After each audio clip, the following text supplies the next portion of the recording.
Good morning सगळ्यांना. आता बघा आपण मानसशास्त्र टीएटी साठी मानसशास्त्र याची बॅच सुरू करत आहोत. ऍप डाउनलोड करा पीएस सिसो अकॅडमी. हे जर तुम्ही टाकलं तर तिथे तुम्हाला ऍप डाउनलोड प्ले स्टोर वर जा, पीएस सिसो अकॅडमी टाका, तिथे ऍप दिसेल, ते ऍप डाउनलोड करा. इथे मोबाईल नंबर आहे, काही अडचण असेल तर फक्त तुम्ही 349 मध्ये बॅच घेऊ शकतात. मानसशास्त्र त्याच्यामध्ये मराठी हिंदी व्याकरण पण असेल. फक्त 349 मध्ये. ही ऑफर ठराविक दिवसासाठी असेल. मानसशास्त्र मराठी हिंदी व्याकरण म्हणजे तुमचे 3 विषयाचा अभ्यास तिथे कव्हर होईल फक्त 349 मध्ये. आज आपण मानसशास्त्राचा पहिला टॉपिक बघणार आहोत आणि समजून घेण्यावर भर द्या. पाठांतर पद्धतीला किंमत नसते. मानसशास्त्र नाही समजलं तर तुम्हाला फार अवघड आहे. बघा आज आपण पहिला टॉपिक बघणार आहोत वाढ आणि विकास. आता बघा वाढ आणि विकास हा टॉपिक खूप महत्वाचा आहे. 1-2 प्रश्न तुम्हाला विचारला जाऊ शकतो आणि त्यामुळे टॉपिक समजून घेणं गरजेचं आहे. फक्त वाचन करायला महत्व नाही, तर ते आपल्याला त्याच्यामधून काय समजून घ्यायचंय आणि कसं विचारलं जातं हे समजून घेणं फार गरजेचं आहे. वाढ आणि विकास हा आपला पहिला टॉपिक आहे, काळजीपूर्वक समजून घ्या. आता आपण पहिले वाढ आणि विकास म्हणजे नेमका वाढ आणि विकास काय हे आपण समजून घेऊ. बघा व्यक्तीचा विकास, बघा काय म्हटलंय, व्यक्तीचा विकास म्हणजे मानसिक शारीरिक, म्हणजे व्यक्तीचा विकास म्हणजे काय, मानसिक शारीरिक भावनिक आणि सामाजिक गुणांमध्ये सातत्याने सुधारणा करून स्वतःची प्रगती साधणे होय. म्हणजे व्यक्तीचा विकास काय आहे का, आपलं मानसिक असेल, शारीरिक असेल, भावनिक असेल आणि सामाजिक गुणांमध्ये काय असेल, सातत्याने सुधार करून प्रगती साधणे म्हणजे विकास होय. बघा हा एक आयुष्यभर चालणारा प्रवास असून यात आत्मजागरूकता, सकारात्मक दृष्टिकोन, कौशल्य, वृद्धी, आत्मविश्वास वाढवण्यावर भर दिला जातो, ज्यामुळे व्यक्तीच्या वर्तनात आणि जीवनाकडे पाहण्याचा दृष्टिकोन हा सकारात्मक बदल घडत असतात. आता तुम्हाला फक्त विकास आणि वाढ याचं थोडक्यात सांगितलंय. आता आपण वाढ नेमकी काय आहे, वाढ ही काळजीपूर्वक समजून घेऊ आणि त्यानंतर काय करू, विकास आपण समजून घेऊ. म्हणजे जेणेकरून तुम्हाला प्रश्न जर आला वाढ आणि विकास याच्या संदर्भात तर तुमचं उत्तर नक्की बरोबर येईल. आता आपण वाढी संदर्भात जे मुद्दे आहेत ते आपण काळजीपूर्वक समजून घेऊ. बघा आता काय आपण समजा वाढ समजून घेत आहोत. बघा वाढीला दिशा नसते. आता वाढीला दिशा नसते असं पुस्तकामध्ये तुम्ही फक्त पॉइंट वाचून घेतला तर तो मुद्दा कळायला पाहिजे. वाढीला दिशा नसते, वाढीला दिशा नसते म्हणजे काय, उदाहरण कधी कधी आपली उंची वाढते, कधी कधी आपलं वजन वाढतं. म्हणजे दिशा नसते म्हणजे काय, आता समजा एखादा मनुष्य आहे, काही दिवसापूर्वी बारीक होता आणि तुम्ही 3 महिन्यानंतर बघितलं तो म्हणजे खूप जाड झाला. म्हणजे काय, त्याची उंची जरी वाढली नाही, आता त्याचे म्हणजे वजन वाढायला लागलं. कधी कधी एखादा मनुष्य खूप जाड असतो, बरोबर आहे का नाही, अचानक त्याचं वजन कमी होऊन जातं, तो उंच होऊन जातो. म्हणजे याला दिशा नाही. म्हणजे आपल्याला निश्चित सांगता येणार नाही का आता याची उंचीच वाढेल किंवा याचं वजन वाढेल, अजिबात सांगता येणार नाही. म्हणून याला म्हटलं जातं वाढीला दिशा नसते. मग तुम्हाला जर असं आलं वाढीला दिशा नसते, मग तुम्हालाच वाटतं ते चुकीचं, तर ते बरोबर आहे, वाढीला दिशा नसते. कारण काय, व्यक्तीची वाढ ही कधी कधी त्याचं वजन पण वाढतं, कधी कधी उंची पण वाढते. म्हणून वाढीला दिशा नसते, पण विकासाला दिशा असते. पुढे ते आपण समजून घेऊ. कळालं, वाढीला दिशा नसते.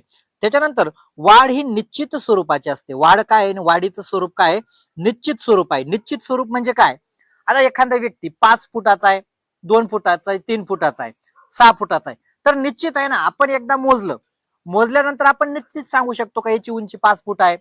पण असं विकासा संदर्भात सांगू शकतो का याला 99% ज्ञान आहे, याला 80% ज्ञान आहे, तर अजिबात नाही. पण विकासा संदर्भात आपण निश्चित स्वरूप सांगू शकतो का, नाही बाबा याची उंची 5 फूट 4 पॉईंट आहे, 3 फूट 2 पॉईंट आहे. म्हणजे निश्चित स्वरूपाची असते. वाढ काय निश्चित आहे, तुम्हाला सांगता येईल.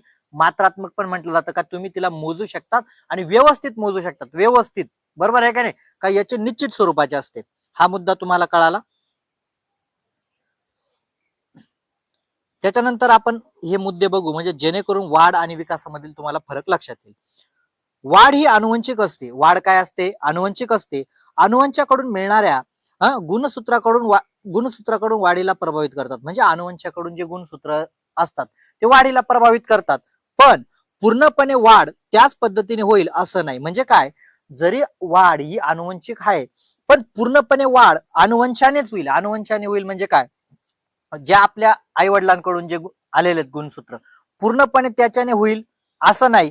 अन्न, बाह्य वातावरण याचा पण प्रभाव होतो. म्हणजे काय, वाढ जी असेल, आपण जरी म्हणतो का वाढ ही अनुवंशिक असते, पण पूर्णपणे अनुवंशिक होईल का. आता एखाद्याचा जन्म झाला, त्याच्या घरामध्ये सगळे उंच आहेत, पण जर त्याला वातावरण योग्य भेटलं नाही, आपण काय म्हणतो आहार योग्य भेटला नाही, तर नक्की त्याचा पण वाढीवर परिणाम होईल, वजनावर परिणाम होईल. म्हणजे पूर्णपणे आनुवंशिक तसं असेल का, तर अजिबात नाही.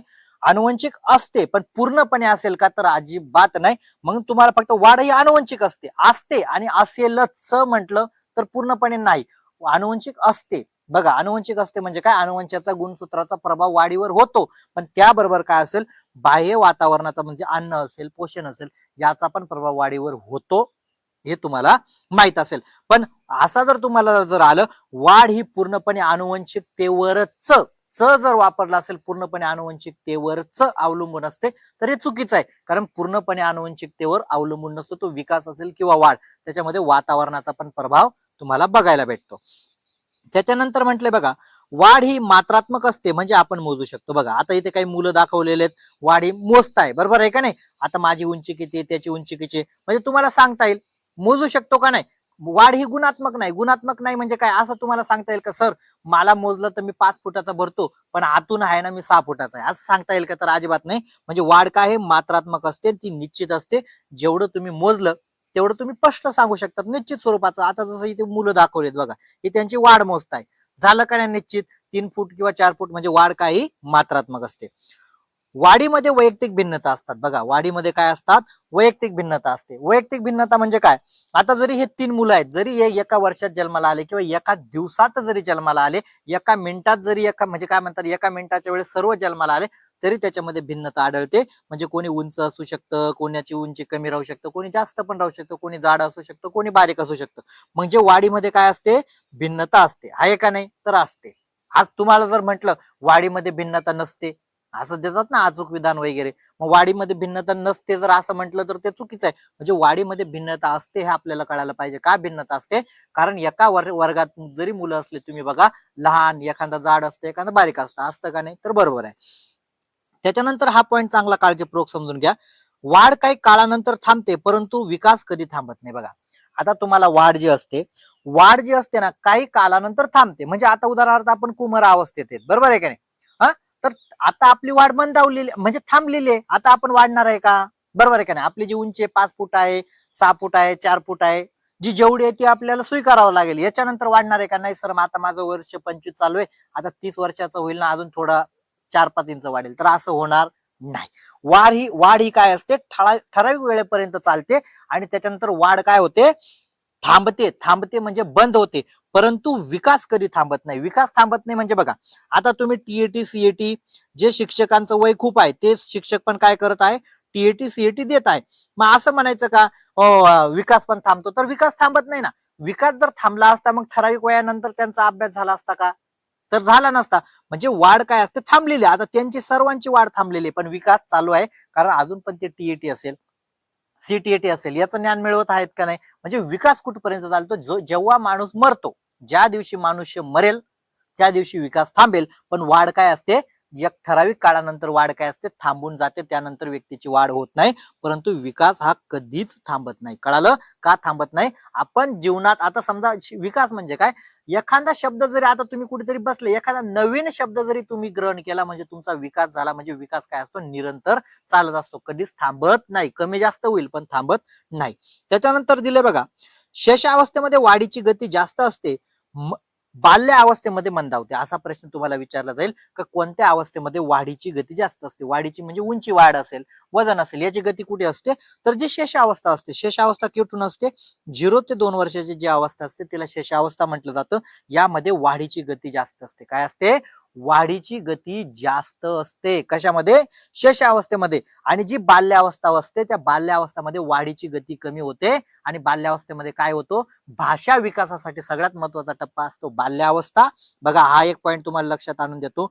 भाषा विकासासाठी सर्वात महत्वाचा टप्पा असतो बाल्यावस्था, आणि सर्वात तेजीने वाढते किंवा गती असते वाढीला, तर ती कोणती अवस्था, शेषावस्था. कळालं या दोघांमधील फरक. आता तुम्हाला प्रश्न जर विचारला कोणत्या अवस्थेमध्ये वाढ जास्त होते, तर शेषावस्था. आणि भाषा विकासासाठी महत्वाचा कालावधी कोणता, तर बाल्यावस्था.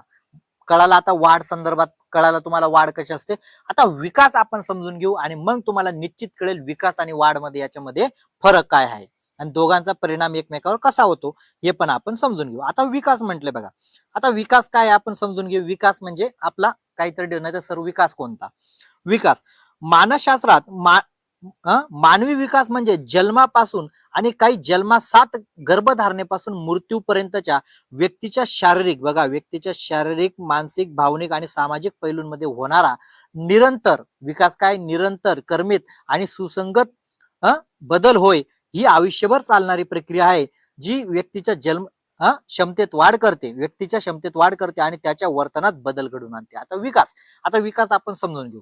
आता तुम्हाला जर कोणी प्रश्न म्हणजे सीटेट मध्ये प्रश्न आला किंवा टीएटी मध्ये आला का विकास केव्हा चालू होतो, तर विकास केव्हा चालू असतं, मग तुम्हाला फसवण्यासाठी देतील शेषावस्थेमध्ये चालू होतं, तर नाही. तर विकास कुठून चालू होतो, गर्भधारणेपासून. गर्भधारणेपासून म्हणजे 1 दिवसाचं गर्भधारण केला म्हणजे तो तुमचा काय झाला, विकास चालू झाला. काय झाला, विकास. कारण 1 दिवस, 2 दिवस, 3 दिवस, आठवडे वगैरे म्हणजे हा पण विकास आहे. मग तुम्हाला असा प्रश्न विचारला जाईल की विकास केव्हा चालू होतो, जन्मापासून का, तर नाही. तर विकास केव्हा चालू होतो, ज्या वेळा बाळ आईच्या पोटात असतं म्हणजे गर्भधारणेपासूनच व्यक्तीचा विकास होत असतो. म्हणजे व्यक्तीचा विकास म्हणजे काय, त्याची जी गर्भधारणेमध्ये जी वाढ होते याला पण विकास म्हटलं जातं. काय मुद्दा कळाला का, गर्भधारणेमध्ये बालकाची जी वाढ होत असते त्याला सुद्धा विकास म्हटलं जातं.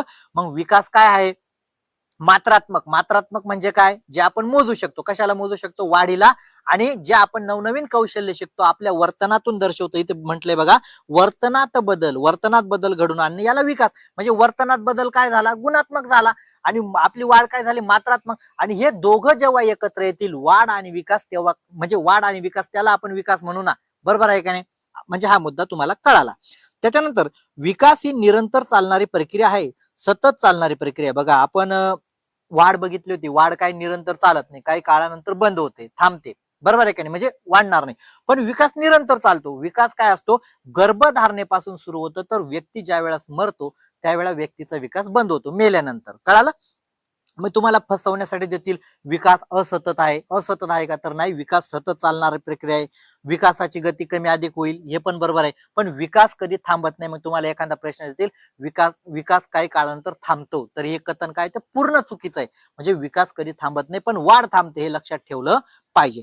विकास गर्भधारणेपासून सुरू होतं तर मृत्यूपर्यंत चालत असतो. बघा, हा एक पॉईंट तुम्हाला इथे दिलेला आहे. विकास काय असतो, गर्भधारणेपासून सुरू होतो. कुठून चालू होतो, गर्भधारणेपासून सुरू होतो तर मृत्यूपर्यंत चालतो. हे कसं समजून मी अजून तुम्हाला एक उदाहरण देईल, त्या सहाय्याने तुम्हाला समजून जाईल. कळालं. विकास हा गर्भधारणेपासून सुरू होतो तर मृत्यूपर्यंत चालतो. आता व्यक्तीचा विकास गुणात्मक आणि मात्रात्मक असतो. बघा, आता तुम्हाला इथून पॉईंट लक्षात घ्या. मी सांगितलं तुम्हाला गुणात्मक म्हणजे काय आणि मात्रात्मक. व्यक्तीचा विकास गुणात्मक आणि मात्रात्मक असतो. गुणात्मक आणि मात्रात्मक असतो म्हणजे काय, गुणात्मक म्हणजे तुमच्या वर्तनात जो बदल झाला त्याला गुणात्मक, आणि तुमच्या वाढीमध्ये जो बदल झाला त्याला आपण मात्रात्मक म्हणतो. म्हणजे विकास काय झालं, विकास गुणात्मक आणि मात्रात्मक आहे. कळालं. त्याच्यानंतर पॉईंट म्हटले बघा, विकासाला दिशा असते. विकास आपला जितका करायचा आहे तितका आपण करू शकतो. बघा, आपण बघितलं होतं वाढीला दिशा नसते. वाढीला दिशा नसते का दिशा नसते, कारण कधी कधी उंची पण वाढेल, कधी कधी वजन पण वाढेल. पण विकासाला दिशा असते. विकासाला दिशा असते म्हणजे काय, आता उदाहरणार्थ तुम्हाला सीटेट पास व्हायचे किंवा टीएटी पास व्हायचे किंवा 10वी पास व्हायचे, 12वी पास व्हायचे. म्हणजे पास व्हायचं म्हणजे काय करायचंय, तुम्हाला मार्काने विकास करायचा आहे. मग विकासाला दिशा आहे का नाही, तर दिशा आहे ना.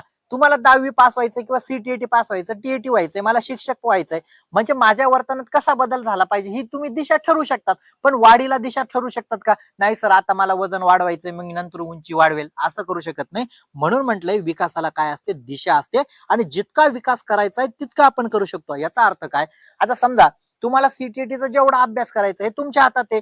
तुम्हाला शिक्षकाचा अभ्यास करायचा असेल, इंजिनिअरिंगचं करायचं असेल, जी डॉक्टरकीचं करायचं असेल, हे तुमच्या हातात आहे ना. त्याला कोणी काही करू शकत नाही ना. दुसरं बाहेरून नाही प्रेशर देणार. तर तुम्ही स्वतः पण विकास करणं हे तुमच्या हातामध्ये आहे. आता एखादी तुमची भाषा शिकायची मराठी, सर मला तमिळ पण आली पाहिजे, तर तुम्ही ते शिकू शकतात. म्हणजे तुमच्या हातात आहे आपला विकास किती करायचा. मुद्दा पण वाढ आपल्या हातात नाही. नाहीतर सर मला 8 फूट उंची करायची, हा एक हातात तर अजिबात नाही. पण आपला विकास किती करायचा हे आपल्या हातात आहे. मुद्दा कळाला. असे पॉईंट तुम्हाला परीक्षेला दिले जातात. मग तुम्हाला विचारलं जाईल विकासाला दिशा असते आणि आपण जितका विकास करायचा तितका करू शकतो. हे कथन काय आहे, म्हणजे अचूक आहे का, तर अचूक आहे, बरोबर आहे. कारण का आपल्या हातात असतं. त्याच्यानंतर पॉइंट दिलाय बघा, वाढ झाली म्हणजे व्यक्तीचा विकास झाला असं नाही. बघा, आता हा एक पॉइंट लक्षात घ्या, वाढ झाली म्हणजे व्यक्तीचा विकास झाला असं नाही. म्हणजे आता एखादा व्यक्ती आहे, खूप दिसायला जाडजूड आहे, खूप उंची वाढली, एखादी मुलगी आहे, एखादा मुलगा आहे, खूप जाडजूड आहे, दिसायला खूप उंच आहे, पण व्यक्तीची म्हणजे त्या उंची वाढली किंवा तो म्हणजे त्याचा विकास झाला असं नाही ना. सर एखादा शिक्षक आहे, एखादी शिक्षक आहे खूप जाडजूड आहे आणि मग ते आता म्हणत असेल नाही बाबा मग मी आता खूप मग सीटीईटी पास होऊन जाईल, असं नाही होणार ना. व्यक्तीचा विकास काय असतो, गुणात्मक आणि मात्रात्मक असतो. म्हणजे तुमची वाढ झाली म्हणजे विकास झाला असं नाही. आपण सहज बोलताना एखाद्याला म्हणतो अरे एवढा मोठा वाढला आणि तुला बोलता चांगलं तरी बोलता येत नाही, कुठे काय बोललं पाहिजे तुला कळत नाही का, म्हणजे कळत नाही म्हणजे याचा अर्थ काय, जरी व्यक्तीची वाढ झाली म्हणजे त्याचा अर्थ असा होत नाही का त्याचा विकास झाला. मुद्दा कळाला. म्हणजे व्यक्तीची जरी वाढ झाली, त्या वाढ झाली म्हणजे विकास झाला असं होत नाही. त्यासाठी आपल्याला कौशल्य शिकावे लागतात, तेव्हा आपली विकास म्हटला जाईल. त्याच्यानंतर विकासाची गती कधी मंद होते कधीच थांबत नाही. बघा विकासाची गती मंद होते पण कधी थांबत नाही. आता बघा तुम्हाला इथे समजून देतो. मंद होते म्हणजे बघा तुम्ही पहिलीला शाळेत गेले, थोडाफार अभ्यास केला, बरोबर आहे नाही, तुम्हाला एवढं समजत नाही, मग असं आहे का समजत नाही म्हणजे तुम्ही काहीच नाही, काहीतरी ग्रहण करणार ना, एखादा शब्द तरी शिकणार. आता तुम्हाला आयसीयू माहित आहे बघा, हे तुमच्यासाठीच मी चित्र घेतलंय बघा. तुम्ही विकास केव्हा थांबतो, ज्या वेळा अशी रेस सरळ होईल. बघा आता समजा एखाद्याला ऍडमिट केलं, समजा दीपाली मॅडमांना ऍडमिट केलं, सुवर्णा मॅडमांना ऍडमिट केलं, आता जर ही रेस सरळ झाली म्हणजे कुठे गेल्या त्या सगळ्यांना कळतं. पण हे चालू आहे, ही लाईन चालू आहे म्हणजे याचा अर्थ काय चालू आहे, त्यांचा विकास चालू आहे ना. म्हणजे काय, एक आपण म्हणतो एक प्रकारचा ऑक्सिजन घेतोय म्हणजे काय, ते जिवंत आहे. त्याच पद्धतीने विकास असतो. विकास हा मंद होतो म्हणजे बघा, मंद होतो म्हणजे बघा ह्या ज्या लाईन आहेत, ह्या लाईन तुम्ही बघितल्या असतील, या कमी जास्त होताना तुम्हाला दिसतात, कमी जास्त होताना दिसतात पण कधी थांबत नाही. थांबल्यावर काय होऊन जाईल ते तुम्हाला सगळ्यांना माहिती. तसाच आपला विकास असतो. जो म्हणेल ना सर माझा विकास थांबला, मग विकास थांबला म्हणजे त्या दिवशी तो कुठे गेलेला असेल, स्वर्गात गेलेला असेल. मुद्दा कळाला. म्हणजे विकास कधी थांबत नाही, कमी जास्त होईल. कमी जास्त होईल म्हणजे कसं, आता उदाहरणार्थ आपल्याकडे बघा 10वीला आपण 9वीला मुलं अभ्यास करत नाही, 10वीला खूप अभ्यास करतात बघा, वर्ग ग्राफ. 11वीला कोणतरी सांगतो कॉप्या कर रे बाबा, कॉप्या कर रे. 12वीला सांगतो नाही तुला जास्त टक्के पडले, चांगलं चांगलं चांगलं. लगे कोणीतरी सांगतं चांगला अभ्यास कर मुलींना नाही तर लग्न करून टाकू, ती म्हणते नाही बाबा माझं लग्न होऊन जाईल, अभ्यास केला पाहिजे, चालला ग्राफवर. मग नंतर म्हटलं नाही आता तुझं लग्नच करून टाकायचंय, मग ते लगेच म्हणतं जाऊ दे आता शिकून काय फायदा आहे, तो खालील. पण विकास थांबेल का, तर विकास थांबणार नाही. मुद्दा कळाला. म्हणून विकास कधी थांबत नाही पण उंची थांबते. मुद्दा कळाला. आता आता एकदम बारीक समजून दिलेले 8वीच्या मुलांसारखं. त्याच्यानंतर व्यक्तीच्या विकासावर अनुवंश आणि पर्यावरणाचा प्रभाव होत असतो. आपण बघितलं पहिल्याच मुद्द्यामध्ये का व्यक्तीचा जो विकास असेल त्याच्यावर अनुवंश असेल, पर्यावरण घटक आहे, यांचा काय प्रभाव होत असतो. जर त्याला म्हणजे अन्न चांगलं मिळालं नाही, पर्यावरण चांगलं मिळालं नाही, याच्या पण व्यक्तीच्या विकासावर प्रभाव होईल का, नाही तर होईल. त्याच्यानंतर व्यक्तीचा विकास म्हणजे अनुवंश आणि पर्यावरण यांच्यात होणारी आंतरक्रिया आहे. बघा व्यक्तीचा विकास काय आहे, मग तुम्हाला फसवण्यासाठी दिला असेल फक्त अनुवंशिक आहे किंवा फक्त पर्यावरण आहे, तर नाही. तो व्यक्तीचा विकास काय आहे, अनुवंश आणि पर्यावरण यांच्यामध्ये ज्या आंतरक्रिया होतात, या आंतरक्रियांमधूनच काय होतो, व्यक्तीचा विकास होतो. म्हणजे एवढं कळालं का व्यक्तीच्या विकासासाठी अनुवंश पण महत्वाचा आहे आणि पर्यावरण पण महत्वाचं आहे. विकास म्हणजे विद्यार्थ्यांचा सर्वांगीण विकास होय. बघा म्हणजे विकास म्हणजे काय, विद्यार्थ्याचा सर्वांगीण विकास होय. सर्वांगीण विकास म्हणजे काय, आपण म्हणतो एखादा विद्यार्थ्याला चांगला विचार करत नाही किंवा चांगला बोलत नाही, आपण काय म्हणतो नाही बाबा तुझा थोडी विकास कमी आहे बरं का. विकास कमी म्हणजे काय, म्हणजे शिक्षक म्हणून तुम्हाला सांगायचं विकास करणं म्हणजे काय, विद्यार्थ्याचा संवेगात्मक, शारीरिक, सामाजिक, संज्ञानात्मक विकास करणे म्हणजे चारही आयाम. आपण चहुमुखी विकास बघितला होता सीटीईटी ला, हा चहुमुखी विकास झाला पाहिजे. मग त्या चहुमुखीला काय म्हटलं जाईल मराठीमध्ये, सर्वांगीण विकास झाला पाहिजे. सर्वांगीण म्हणजे काय, त्याला समाजात कसं वागता आलं पाहिजे ते पण कळलं पाहिजे. संवेग म्हणजे काय, त्याला भावना सुद्धा दुसऱ्याच्या कळायला पाहिजे. संज्ञान म्हणजे काय, त्याला दुसऱ्यांचे विचार, स्वतःचे विचार पण समजले पाहिजे. आणि शारीरिक सुद्धा विकास झाला पाहिजे. याला चहुमुखी विकास म्हटलं जातं, मराठीमध्ये सर्वांगीण विकास म्हटलं जातं. त्याच्यानंतर हा एक पॉइंट आहे बघा शेवटचा, म्हणजे तुमचा वाढ आणि विकास हा टॉपिक क्लिअर झाला. विकासाची गती ही सर्वांमध्ये सारखी नसते, यामध्ये वैयक्तिक भिन्नता असतात. बघा आपण वाढीमध्ये पण बघितलं आणि विकासामध्ये पण बघितलं. आता टीएटी, सीटीएटी, पहिले काही पहिल्या प्रयत्नात पास झाले, काही दुसऱ्या वेळा, काही तिसऱ्या वेळा. म्हणजे गती सारखी आहे का? तर अजिबात नाही. म्हणजे विकासाची गती ही सर्वांमध्ये सारखी नसते. एखादा विद्यार्थ्याला तुम्ही गणित शिकवत असेल तर पहिल्या वेळा तो ग्रहण करून गेले, एखाद्याला 2 वेळा सांगावं लागेल. म्हणजे काय, विकासाची गती सर्वांमध्ये सारखी नसते. मग नाही तर तुम्ही म्हणाल सर विकासाची गती सर्वांमध्ये सारखीच असते, तर अजिबात नाही. विकासाची गती ही सर्वांमध्ये सारखी नसते, याच्यामध्ये भिन्नता आढळतात. एवढं तुम्हाला लक्षात आलं. त्याच्यानंतर पर्यावरणाचा अनुवंशाचा प्रभाव विकासावर होत असतो. बघा, पर्यावरण जे असेल, पर्यावरण म्हणजे वातावरण, इन्व्हायरमेंट, बरं का, त्याचा काय होतो, आपल्या विकासावर प्रभाव होत असतो.